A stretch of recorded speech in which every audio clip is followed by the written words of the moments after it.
Hello students, मैं doctor Deepa Kaushik, associate professor history, government girls college Rajgarh. आज BA first year के history के second paper आधुनिक विश्व के इतिहास में हमारा टॉपिक है लुई फिलिप और 1848 की क्रांति का प्रारंभ। आप 1848 की क्रांति के विषय में संभवतः कुछ जानते होंगे। ये क्रांति जो थी ये लुई फिलिप के समय प्रारंभ हुई, लेकिन इससे पूर्व हम लुई फिलिप की गृह और विदेश नीति का अध्ययन करेंगे। तत्पश्चात हम आगे 1848 की क्रांति तक पहुंचेंगे। तो 1789 में फ्रांसीसी जनता ने बोर्बो वंश के निरंकुश शासन का अंत कर फ्रांस में प्रथम गणतंत्र की स्थापना की थी। तत्पश्चात नेपोलियन बोनापार्ट सम्राट बना। लुई 16 के बाद नेपोलियन बोनापार्ट सम्राट बने और वियना में मित्र राष्ट्रों का सम्मेलन हुआ। तत्पश्चात फ्रांस में पुनः बोर्बो वंश की स्थापना हुई व लुई 18वें को गद्दी पर बैठाया गया। तत्पश्चात 1830 की क्रांति आदि घटनाओं के बाद जन नेताओं द्वारा राजवंश की एक छोटी शाखा ऑर्लिया के ड्यूक लुई फिलिप को फ्रांस का नया शासक चुना गया।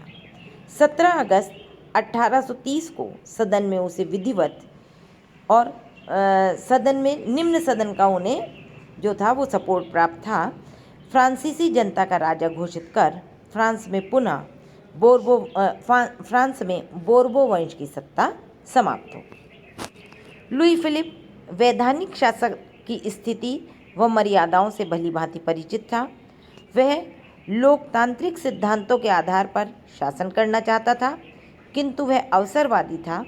वह ना तो उदारवादी था और न ही प्रतिक्रियावादी। वह अवसर की तलाश करता था। उसने अपने शासनकाल में सभी पक्षों को संतुष्ट करने का प्रयास किया, फिर भी उसकी कुछ कठिनाइयाँ और गृह तथा विदेश नीति की दुर्बलताएं उसके पतन और 1848 की क्रांति का कारण बनी। अब हम देखते हैं कि लुई जब गद्दी पर बैठा तो उसके सामने क्या कठिनाइयाँ थी। सबसे पहले संवैधानिक दृष्टि से वह कमज़ोर था। राजनीतिक दल उसके विरोधी थे और उस समय गणतंत्रवादी वो जो थे वो ज़्यादा प्रबल थे। लुई द्वारा फ्रांस को धर्मनिरपेक्ष राज्य बनाना की बात जब उसने करी तो इसके कारण कैथोलिक जो हैं वो उससे नाराज हो गए और केवल संविधानवादी ही एकमात्र उसके समर्थक थे। लुई फिलिप की जो नीति रही फ्रांस में वो रही मध्यम मार्गी। लुई के समर्थकों में प्रगतिवादी व रूढ़िवादी दो विचारधाराओं के लोग सम्मिलित थे, अतः उसने न्याय संगत मध्यम मार्गी नीति को ही चुना, जिसे कि स्वर्णिम मध्य मार्ग के नाम से भी जाना जाता है।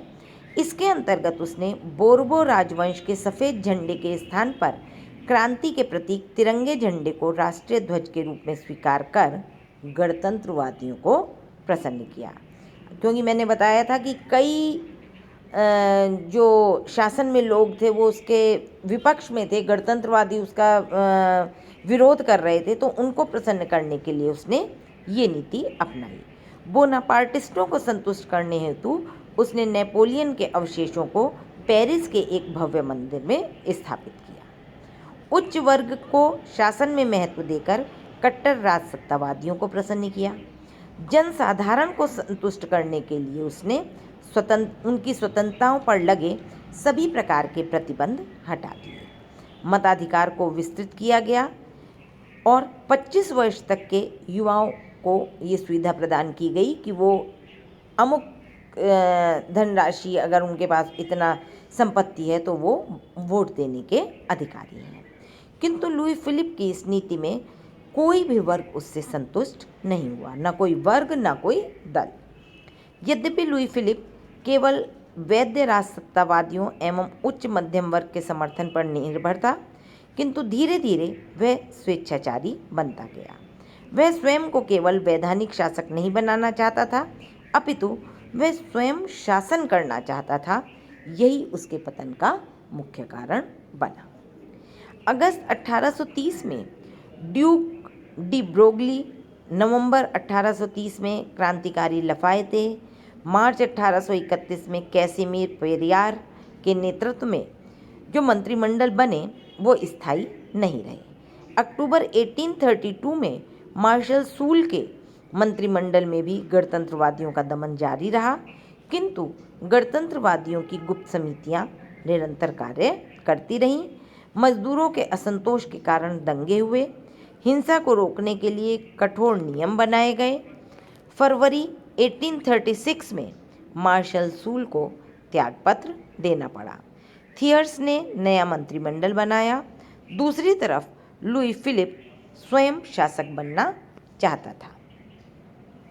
सितंबर 1836 में थियर्स के त्यागपत्र के बाद लुई फिलिप ने अपने मित्र मोल को प्रधानमंत्री बना दिया। उसे निम्न सदन में बहुमत प्राप्त नहीं हुआ। वह विदेश नीति में शांतिपूर्ण नीति का समर्थक था, परंतु निम्न सदन जो था वो गौरवपूर्ण विदेश नीति का समर्थक था। 1839 के चुनाव में मोल परास्त हुए। इसकी पराजय लुई फिलिप की पराजय थी। इसके बाद दूसरे मंत्रिमंडलों का निर्माण व पतन का कार्य चलता रहा और मंत्रिमंडल का वास्तविक नेता ग्वीज ने 1848 में लुई फिलिप के पतन तक अपने पद पर कार्य किया। ग्वीजो जो था उसने 1848 तक कार्य किया। यद्यपि लुई फिलिप ने अपनी आंतरिक नीति में औद्योगिक और सामाजिक सुधारों की ओर विशेष ध्यान दिया, परंतु इस ओर से मजदूरों, किसानों व निर्धनों को कोई लाभ नहीं मिला। समाजवादी नेता लुई ब्लां ने जनतंत्रीय आधार पर सरकार का पुनर्गठन करने व राष्ट्रीयकरण पर बल दिया। धीरे धीरे फ्रांस में जन असंतोष बढ़ता गया। लुई फिलिप ने भाषण, लेखन, समाचार पत्रों पर कठोर प्रतिबंध लगाकर आलोचना करने वालों को कठोर दंड दिया जाने लगा। साथ ही वह सैन्य शक्ति के बल पर विद्रोहियों का भी दमन करने लगा। अब ये तो थी लुई फिलिप की गृह नीति। अब हम देखते हैं उसकी विदेश नीति। लुई फिलिप ने युद्ध से बचने के लिए शांतिपूर्ण व समझौतावादी नीति अपनाई। इंग्लैंड के साथ मित्रतापूर्ण सहयोग की नीति उसकी विदेश नीति का महत्वपूर्ण अंग था।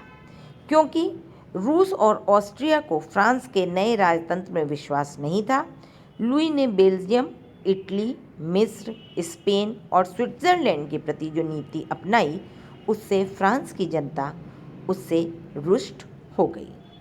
अब सबसे पहले हम देखते हैं बेल्जियम में क्या घटना घटी कि बेल्जियम पर हॉलैंड का अधिकार था।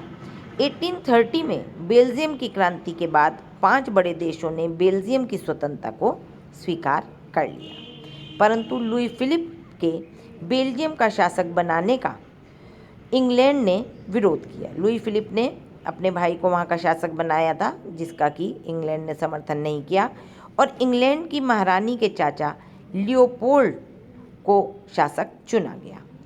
1839 में फ्रांस व इंग्लैंड की संयुक्त कार्यवाही के आगे हॉलैंड को झुकना पड़ा और उसने बेल्जियम की स्वतंत्रता स्वीकार कर ली। पोलैंड व इटली में भी क्रांतियां हुई। लुई फिलिप के शासनकाल में पोलैंड व इटली में क्रांतियां जो हुई उसने लुई फिलिप ने जन इच्छा के विरुद्ध दोनों को सहायता नहीं की, जबकि वहाँ की फ्रांस की जनता उनकी सहायता करना चाहती थी। लेकिन उसे ये डर था कि यदि वो पोलैंड की सहायता करता है तो रूस, और यदि वो इटली की सहायता करता है तो ऑस्ट्रिया से उसे युद्ध करना पड़ सकता है। अतः लुई की इस दब्बू नीति ने से जनता उसके विरुद्ध हो गई। मिस्र का मामला। नवंबर 1831 में मिस्र के पाशा के पुत्र इब्राहिम ने तुर्की प्रदेशों पर आक्रमण के समय यूरोपीय देशों से सहायता मांगी। इस समय जितने भी बड़े यूरोपीय देश थे वो बेल्जियम की समस्या में उलझे हुए थे, अतः रूस ने तत्काल मिस्र की सहायता दी। रूस को हस्तक्षेप करता देख इंग्लैंड व फ्रांस ने तुर्की पर दबाव डाल दोनों पक्षों में संधि करवा दी। कुछ समय पश्चात पुनः युद्ध की स्थिति बनने पर फ्रांस की जनता मिस्र के शासक मेहमत अली के पक्ष में थी, परंतु 1840 में रूस, प्रशा, ऑस्ट्रिया और इंग्लैंड ने मिलकर मेहमत अली को तुर्की के साथ समझौता करने को बाध्य किया और इस सम्मेलन में फ्रांस को आमंत्रित नहीं किया गया। जब इसमें फ्रांस को आमंत्रित नहीं किया तो फ्रांस की जनता ने इसे अपना राष्ट्रीय अपमान माना और उसे लुई फिलिप की दब्बू नीति को इसके लिए उत्तरदायी ठहराया। स्विट्जरलैंड का गृह युद्ध। वियना कांग्रेस ने 22 कैंटन जिलों का एक शिथिल संघ बनाकर स्विट्जरलैंड का निर्माण किया। इनमें से 7 कैंटन कैथोलिक व 15 कैंटन प्रोटेस्टेंट थे। 1845 में कैथोलिक कैंटनों ने प्रोटेस्टेंट कैंटनों के विरुद्ध संघर्ष छेड़ दिया, जिसमें ऑस्ट्रिया, प्रशा और रूस तथा फ्रांस कैथोलिकों के समर्थन में थे और इंग्लैंड प्रोटेस्टेंटों के पक्ष में था। इंग्लैंड ने अपनी कूटनीति से बड़ी शक्तियों को कैथोलिकों की सहायता नहीं करने दी, जो कि फ्रांस के उदारवादियों को पसंद नहीं आया। इस प्रकार लुई फिलिप की असफल एवं दुर्बल विदेश नीति के कारण अंतर्राष्ट्रीय जगत में फ्रांस की प्रतिष्ठा को गहरा आघात लगा और इसका मूल कारण लुई फिलिप की दुर्बलता व अयोग्यता को माना गया। क्योंकि लुई फिलिप की गृह और विदेश दोनों ही नीतियां जो थीं उससे फ्रांस की जनता संतुष्ट नहीं थी, अतः फरवरी 1848 में क्रांति प्रारंभ हो गई और इसके लिए जो था वो लुई फिलिप को उत्तरदायी ठहराया गया और लुई फिलिप का पतन हो गया। लुई फिलिप की नीतियों से समूचे फ्रांस में असंतोष बढ़ता जा रहा था। ऐसे समय में 1846-7 में प्राकृतिक आपदाएं कई आईं, उद्योगों में मंदी की स्थिति आ गई, बेरोजगारी में वृद्धि हो गई। तब सुधारवादियों ने सुधारों की मांग की, परंतु लुई फिलिप द्वारा मांग को ठुकरा दिया गया। जनता के हस्ताक्षरों से युक्त मांग पत्र व देश में स्थान स्थान पर सहभोज आयोजित कर सरकार की जोरदार आलोचना की जाने लगी। जनता निरंतर सुधारों की मांग कर रही थी, साथ ही साथ मंत्रिमंडल के प्रमुख ग्विज़ो को बर्खास्त करने की भी मांग कर रही थी। सरकार ने शांति स्थापना हेतु नेशनल गार्ड को बुला लिया, परंतु अधिकांश सैनिक जनता के साथ मिल गए। लुई फिलिप ने ग्विज़ो को बर्खास्त कर सुधारों का आश्वासन दिया, लेकिन तब तक स्थिति काफ़ी विकट हो चुकी थी। नेशनल गार्ड व जनता के मध्य संघर्ष प्रारंभ हो गया।